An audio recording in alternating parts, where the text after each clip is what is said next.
big gamble, lots of money involved here.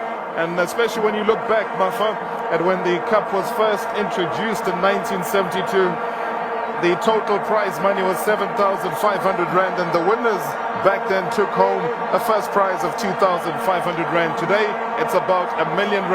John Klale in goals, Michael Abramson in the box. Yeah, thanks, Rob. It's going to be very, very tense and exciting here. Obviously an advantage to go first in a penalty shootout. And let me tell you that in the two previous occasions that these sides have had a shootout in a final, in the 97-98 Rothmans, Chiefs won 3-2 on penalties. In the 98-99 Rothmans, Chiefs won 2-1 on penalties. So both previous occasions these sides in a cup final have gone to penalties. Chiefs have won it. It looks as if Sundowns are going to go first. Brian Baloy in goal for Amakosi. And it's going to be Bennett Mguni, the man who scored the golden goal in the first round against Free State Stars. And he will be going first to see if he can give Sundowns the lead. Sundowns have had some wonderful penalty shootouts over the years. And Bennett Mguni, number 6, to see if he can beat Brian Baloy. So it's Bennett against Brian. Matsali just checking that the ball is exactly on the spot. Who would have thought we'd be going to penalties given the way the afternoon has unfolded? But that's where we are. Guni against Baloy. And that's a good penalty, struck powerfully. Baloy went to the right side. In every respect, the correct side and the right side, as in not in the left side. But it was still too good for him. Well struck, powerfully struck. Baloy got a hand on it, couldn't keep it out.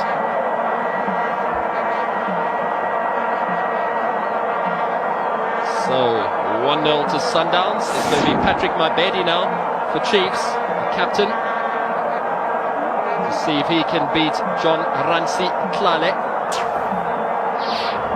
It's the penalty shootout situation. Sundowns into an early lead. Mabedi against Klale in his colourful jersey. Mabedi, beautiful penalty. That was terrific. Sent Klale the wrong way, struck at a height which makes it difficult for the keeper, and finishes it inside the upright. Brilliant penalty, confusing Klale, sending him the wrong way with his body language. Well struck. So 1-1. Drama continues. As Marx has said, there's no Daniel Woodall to take penalties. The next man up for Sundowns is Fabian McCarthy. McCarthy against Baloy. Sun is set. And McCarthy, good penalty also, very nicely struck. Baloy wasn't sure which way to go. He's put it away as McCarthy to the keeper's right. Very well struck, knew where he wanted to go. Baloy going the wrong way. Solid penalties. So Sundowns lead by 2-1 in the penalty shootout. Now, the pressure on the young man, Lucky Maselesele. He's next up. Maybe you can take the jersey numbers of these successful penalty takers as the lotto numbers for tonight. 6, 5, 16. Here's number 9. Maselesele against Klale. Oh, Klale. Oh, for a moment there, I thought Maselesele had miskicked it, but he hadn't. It's a ground shot, goes into the net.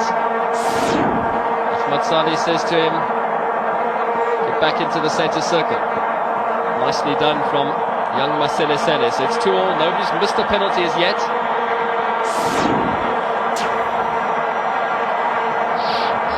And the drama continues.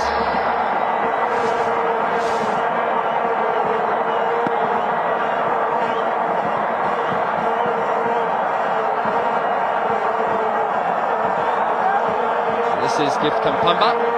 Confused me there for a moment. He's changed his boots for the shootout. And let's see if he can send Brian Baloy the wrong way. 2-2 at the moment. Kampamba against Baloy. Kampamba. Baloy goes the right way, but the shot is too powerful. It's a very good penalty. Just inside the upright and just wide of Brian Baloy. And Sundowns maintain their advantage of having gone first in the shootout. They lead 3-2. very good penalty. Baloy did all he could. It just wasn't enough.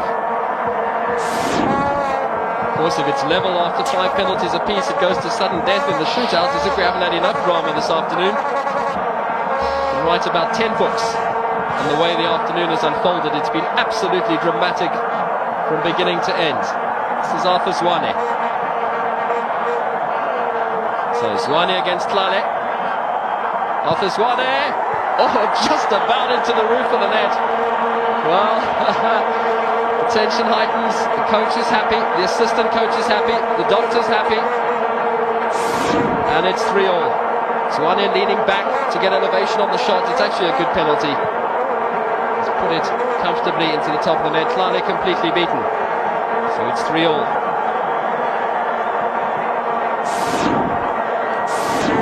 Now the man who's been playing his football in Bulgaria for Chironomets, and before that for a team called Septembri. Ariaipa Simba Marumo.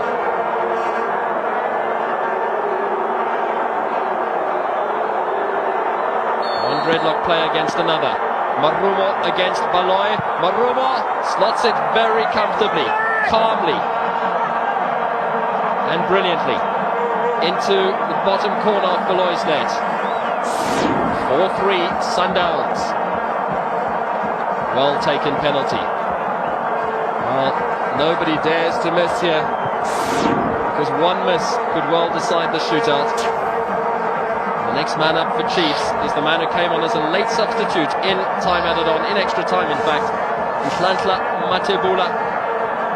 Will he be lucky today?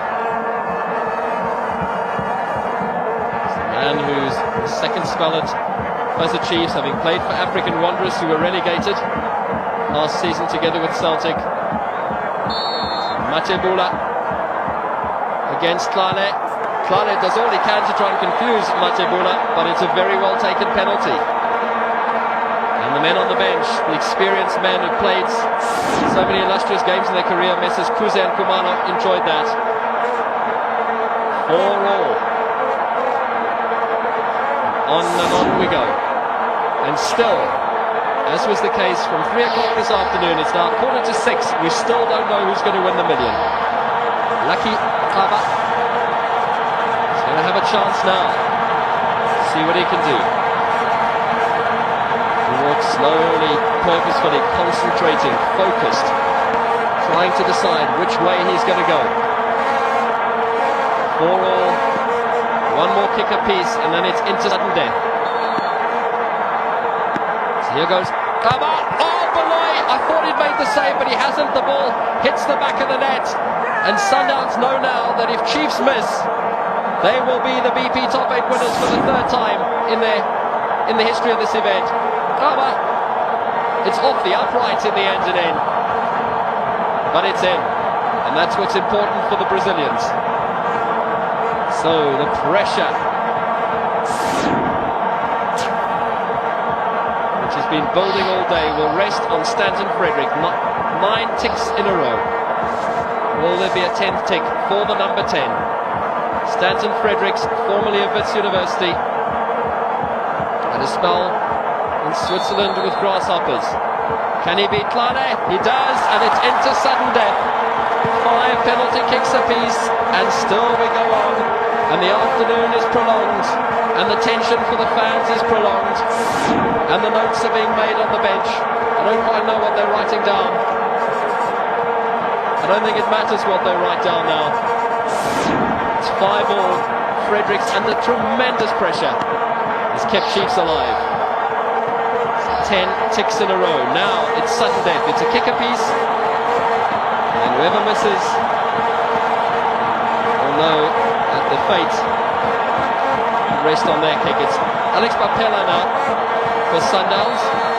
These are now not the regular penalty takers. These are the replacements, but Bapela does extremely well. Slots that home. The man from Zebedinia has found the net. 6-5 Sundowns.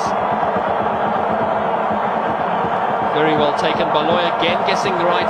He's guessed right most of the time, but he just hasn't been able to keep any shot out yet. And now pressure which was on Fredericks before, and now fall on Marco Tembu. He misses now. Sundowns are the winners. If he scores, we go on and on. The men who've taken penalties cannot continue to take them until everybody's had a chance. And if it's still level, then they might get a second chance. Flane knows he can become a hero now. Tembu. Oh, very calm. Very calm indeed.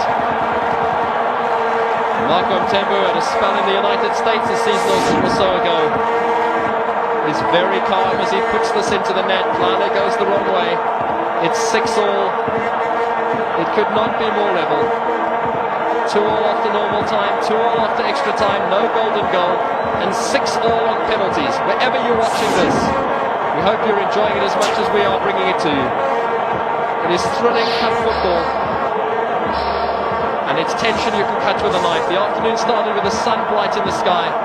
The moon is now a full moon virtually above the FNB Stadium. Michael Mancini is the next man, the 7th man in the Sundowns team to go for goal. Mancini against Brian Beloy. Beloy's got it out! He moved early, he's off his line. Is the referee going to order a retake? He doesn't. Mancini is distraught. Chiefs have still, however, got to score now to wrap it up. That'll be interesting to see again. Beloy definitely took a step forward. Mancini, the man from Bushbuck Ridge, is absolutely distraught. Let's see, does Beloy move early? Well, I think that's legal. He took a step forward. And Brian Beloy has made a crucial save. He's my goalkeeper of the tournament, and he's proving it here. And he could well collect 5,000 rand in a minute or so's time. So, to wrap it up now for Chiefs, to see if he can wrap it up for Chiefs, it's going to be the man who scored the goal in the last minutes of normal time, Cyril Nzama. But before that happens, well, Mancini can hardly walk. He's cramping, he's disappointed, his body is riddled with disappointment, his body language is negative. It's a terrible blow to be inflicted on a soccer player. So much at stake. It's happened before, it happens in World Cup tournaments, and it happens in cup finals all over the world that are decided on the penalty format. Cyril Nzama against John Flane. If Flane saves this, we go on. If the ball goes into the net, Chiefs will win this title for a record 12th time, and they will maintain their record of having beaten Sundowns in all 6 cup finals that the sides have played against each other over the years, from 1992 to the present day. Cyril Nzama, Bafana Bafana international, and 8 consecutive internationals for Bafana last year. Mancini is going to need help from the first aid people. And I think Ahmad Salih is going to ask that Mancini gets treated a little bit away from the goal, just so that there are no distractions for Nzama and indeed for Flane. And indeed that is what is going to happen now. Tension of the highest order. Novels, epic novels could be written on the happenings that have occurred this afternoon. It's Cyril Nzama to become a hero, to send the multitude of Chiefs fans around the country into ecstasia if he can put this in the net. Nzama scores, the Chiefs have won it! Flane beaten, they've won it 7-6 on penalties, and Chiefs become the winners for a record 12th time at FNB. Sundowns, well, after 93 minutes of the game, they must have thought the trophy was theirs. It wasn't to be. Look at the delight among those supporters. They're absolutely ecstatic. Pirates fans celebrate with Chiefs fans. And Sundowns have given their all. Heavy underdogs going into this afternoon's final. Chiefs have won it, but they've had to work